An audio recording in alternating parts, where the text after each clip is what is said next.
আমরা গেছিলাম দিদির বাড়ি ঠাকুরভোগের অনুষ্ঠানে। তো হিয়েনে যায় হুনিয়ে দেহে দিন জয়সানপুর কালবৈশাখীর মেলা হইব। তো আমরা এদিন থাকি গেলাম দিদির বাড়িতে, কয়ের কালবৈশাখী দেখতাম যাম। তো গেলাম সবাই মিলে বিকালবেলা কালবৈশাখী দেখতাম।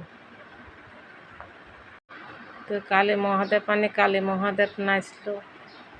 এরপরে কালবৈশাখীর লোকগুলি যা যা খেল দেখাইলো, মাঝে মাঝে ডরাইও গেছি। এনে কাজ ভাঙ্গি কাছের উপর হাঁটলো।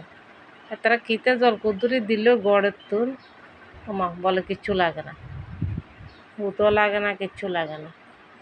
আর এইদিকে আরেকটারে শোয়াই, এটার উপরে তরমুজ একটা লই, এবারটা দাইয়ারের লই ঘুরে দিছে এবারটার উপর একটা কো। প্রথমে এবার নিজের হেডের থেকে কোপাইলো, কিচ্ছু কাড়েরও না, কিচ্ছু না। এরপরে বেটার উপরে দিল কোপ, তরমুজ 2 ভাগ হয়ে গেছে, কিন্তু বেড়াইয়ের কিচ্ছু হইলো না।